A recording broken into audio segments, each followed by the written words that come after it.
Módulo 3. Secretariado.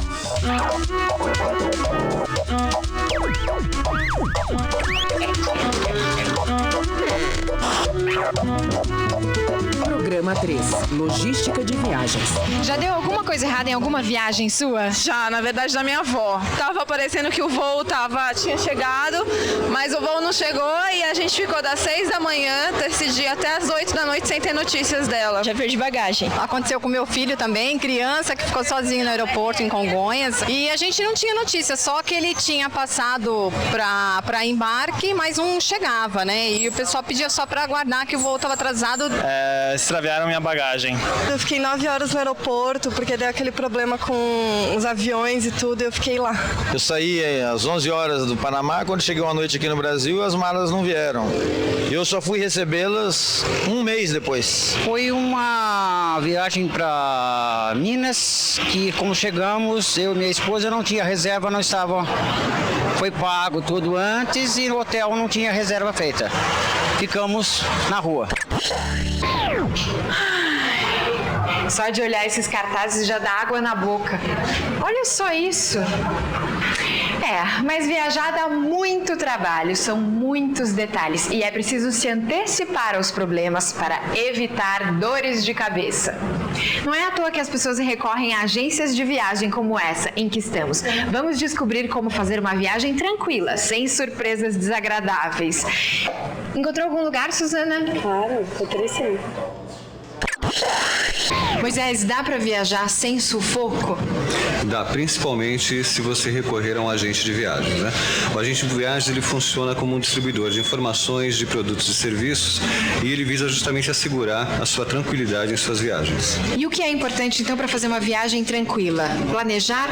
Se nós formos considerar que dentro de uma viagem a gente tem diversos fatores a serem analisados como com que companhia aérea viajar, meios de hospedagem, meios de transporte de uma forma geral terrestre, outros pontos como documentação de viagem, vacinas. Então, sem essa prévia análise das diversas possibilidades que você tem, você incorre no risco de fazer uma viagem com muitos problemas. E hoje você tem uma oferta muito grande de preços e a gente sabe que você pode ter excelentes benefícios e uma excelente relação custos. Vamos por partes, então. Com relação aos voos, o que é importante fazer? Primeiro, você deve considerar a antecedência da reserva para que você possa aproveitar melhor todas as ofertas de descontos. Um outro ponto é você verificar a questão dos seus horários de voos, né? A necessidade, porque dependendo do horário que você vai pegar um voo, você pode pagar mais ou menos. Então, se você deixar de viajar num horário de pico, às 7 horas da manhã, por exemplo, em determinado ponto, e viajar às 9, às 10 horas da manhã, você pode conseguir aí uma economia muito, muito considerável. Outro aspecto importante é a questão de você reservar sempre com antecedência também os seus hotéis. Você ter esse planejamento de onde você vai se hospedar e isso você tem que analisar a localização. Onde você tem seus compromissos, onde tem seus pontos de interesse e você está hospedado de uma forma que você evite gastos adicionais com transportes. Então, esses fatores são fundamentais para que você possa, então, dar início ao seu planejamento de viagem. E o que mais você recomenda, sobretudo nas viagens de negócio? Primeiro ponto é que as empresas hoje estão focadas em redução de custos. Então, você tem um compromisso com essa empresa e com este profissional, já começa a partir da questão. A recomendação sempre é a questão da antecedência, a questão de você ter uma rede de serviços bem organizada, estruturada, para poder assegurar esse embarque do passageiro. Por exemplo, na nossa agência, nós temos serviços em aeroportos, né? Isso garante que ele tenha um atendimento no seu embarque e no seu desembarque. Outro serviço importante para uma viagem de negócio é serviço de apoio à emergência, que funciona 24 horas.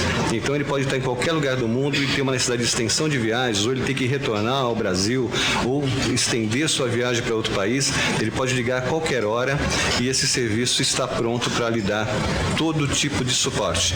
Quer seja uma reserva de hotel, de locação de automóvel, de um serviço de transporte, de uma passagem aérea, tudo aquilo que o executivo venha necessitar. Então, o planejamento é fundamental. Eu imagino que os executivos dessa grande empresa devem viajar muito. Hoje nós vamos conversar com a Nelly, que é secretária executiva. Nelly, seu chefe viaja muito? Sim, além de viajar a trabalho, ele também viaja nos fins de semana, viagens de férias, viaja bastante. E é você que cuida de todos os detalhes dessas viagens? Claro, assessorada por uma agência de turismo, é lógico, mas eu organizo todos os detalhes. Existe uma lista de providências que você precisa tomar? Ou seja, o que não pode faltar no checklist de uma viagem? Olha, primeiro eu vejo se o passaporte está em ordem, né? Se o visto não está vencido. Eu tento verificar se tem alguma vacina, se é necessária alguma vacina para o lugar para onde ele vai. Coisas desse tipo. Temperatura, né? O tipo de roupa que ele vai poder usar. Se é uma viagem profissional, se vai precisar usar terno o tempo todo, se é casual. Esse tipo de coisa. Eu tenho uma listinha. Geralmente essas viagens são marcadas com muita antecedência? Na maioria das vezes são. Mas tem algumas viagens que são marcadas com 2 dias de antecedência. E como você age no caso de imprevistos? Olha, para cada imprevisto tem um tipo de solução, né? Então, normalmente eu peço ajuda ou vai da minha criatividade, dependendo do caso. Por exemplo, na vez do 11 de setembro, eu tinha 3 executivos viajando, eles estavam numa espécie de conferência anual dos executivos de tecnologia, então eram os 3 principais executivos da empresa. E houve o atentado e eles precisavam voltar no dia seguinte. Precisavam estar no Brasil no dia seguinte. Aí eu passei um dia e uma noite no telefone com a companhia aérea e eles de carro viajando até Miami, porque eles estavam em Providence, que é no subúrbio de Boston.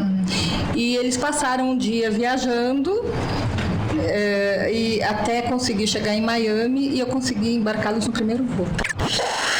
Minha chefe tinha uma viagem internacional para fazer e foi para Miami. 2 dias após ela estar em Miami, teve a bolsa roubada, os documentos, inclusive o passaporte, e eu aqui em São Paulo tive que agir. Uma vez aconteceu do meu chefe precisar viajar para o Chile de última hora, num sábado, e a gente tinha conseguido um voo diurno em que ele precisaria chegar lá para um programa de televisão à noite. Então nós tínhamos um voo diurno, um voo noturno, e esse único voo que tinha diurno foi cancelado. Entrei rapidamente em contato com o consulado brasileiro e verifiquei os documentos que seriam necessários para que ela pudesse providenciar. Inclusive, o número do passaporte.